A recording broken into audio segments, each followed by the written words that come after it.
उधर Jammu Kashmir national conference के प्रमुख फारूक अब्दुल्ला ने आज जम्मू कश्मीर के श्रीनगर में लोकसभा चुनाव के तीसरे चरण में मतदान किया है। वोट डालने के बाद उन्होंने केंद्र की मोदी सरकार पर गंभीर आरोप लगाए हैं। फारूक अब्दुल्ला ने कहा कि बीजेपी के लोग कहते हैं कि घाटी में कोई हिंसा नहीं हुई है और सब कुछ सुचारू है, लेकिन मैं कहना चाहता हूं कि हमारी पार्टी के कार्यकर्ताओं को 2 दिनों के लिए बंद कर दिया गया है। मैं केंद्रीय गृह मंत्री और प्रधानमंत्री मोदी से पूछता हूं कि JKNC के कार्यकर्ताओं को क्यों बंद कर दिया गया है? क्या वे डरते हैं कि वे निश्चित रूप से हारेंगे?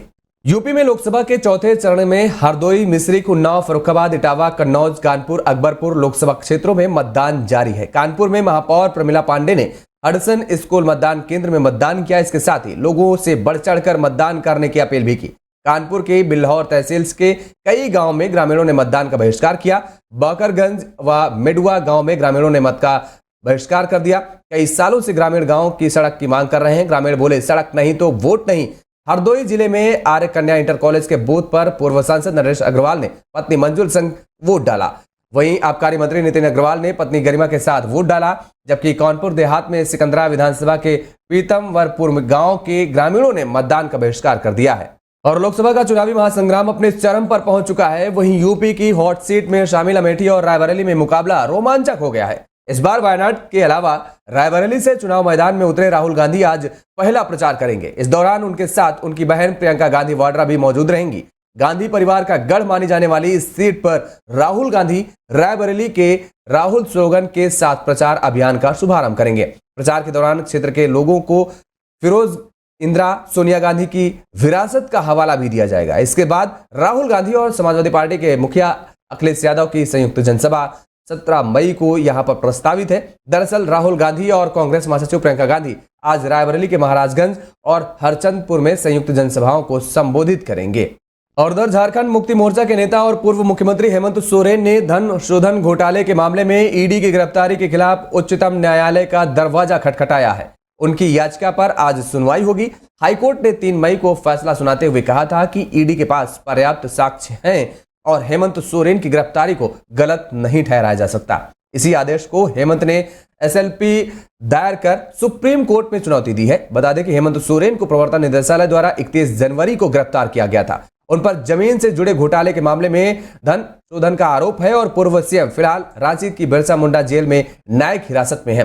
सोरेन ने लोकसभा चुनाव में प्रचार के लिए अंतरिम जमानत की मांग की थी। हाईकोर्ट ने 10 मई को सोरेन की याचिका के लिए उच्च न्यायालय से निर्देश मांगे थे। न्यायमूर्ति संजीव खन्ना और न्यायमूर्ति देवांकर दत्ता की पीठ हेमंत सोरेन की याचिका पर सुनवाई करेगी।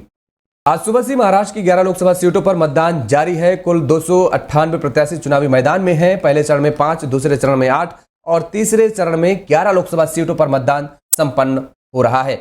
चौथे चरण की 11 लोकसभा सीटों के साथ प्रदेश की 35 लोकसभा क्षेत्रों में चुनाव प्रक्रिया संपन्न की जाएगी। महाराष्ट्र में लोकसभा की कुल 48 सीटें हैं। बीड लोकसभा सीट से बीजेपी प्रत्याशी पंकजा मुंडे ने कहा कि यह एक बहुत ही महत्वपूर्ण दिन है। मैं लोगों से अपील करना चाहूंगी कि ये बाहर आए और अपना वोट डालें। मुझे अपने पिता गोपीनाथ मुंडे की याद आती है, लेकिन पिछले कुछ वर्षों से मुझे लगता है कि उनकी ऊर्जा मेरे साथ है और वह मुझे आशीर्वाद दे रहे हैं। मराठा आरक्षण एक महत्वपूर्ण मुद्दा था, लेकिन लोग सब कुछ समझ गए हैं और वे समझदारी से वोट देंगे। लोकसभा चुनाव में कश्मीर घाटी में सबसे पहले इसी संसदीय क्षेत्र में आज मतदान शुरू हो गया है। 17.24 लाख मतदाता 24 उम्मीदवारों के भाग्य को तय करेंगे। इन मतदाताओं में 52,100 कश्मीरी हिंदू वोटर भी हैं। साल 2014 के संसदीय चुनाव में श्रीनगर सीट पर 25.19 और 2019 में 15.6% मतदान हुआ था। साल 2017 में श्रीनगर संसदीय सीट के लिए हुए उपचुनाव में सिर्फ 7.12% मतदान हुआ था। और इसी बीच नेशनल कॉन्फ्रेंस प्रमुख डॉक्टर फारूक अब्दुल्ला ने अपने मताधिकार का प्रयोग करने के बाद कहा कि हमारे कई कार्यकर्ताओं को बीते 2 दिनों से बंद रखा गया है और मैं प्रधानमंत्री और गृह मंत्री से पूछना चाहता हूं और उनसे कहना चाहूंगा कि क्या इससे हम डर जाएंगे? हम डरेंगे नहीं, जीतेंगे। हमने उन थानों और अपने उन कार्यकर्ताओं के नाम चुनाव आयोग को दिए हैं जिन्हें पुलिस ने बंदी बनाया है। राजस्थान की राजधानी जयपुर के 4 स्कूलों को बम से उड़ाने की धमकी मिली है। ईमेल के जरिए मिली इस धमकी के बाद पुलिस प्रशासन में हड़कंप मच गया है।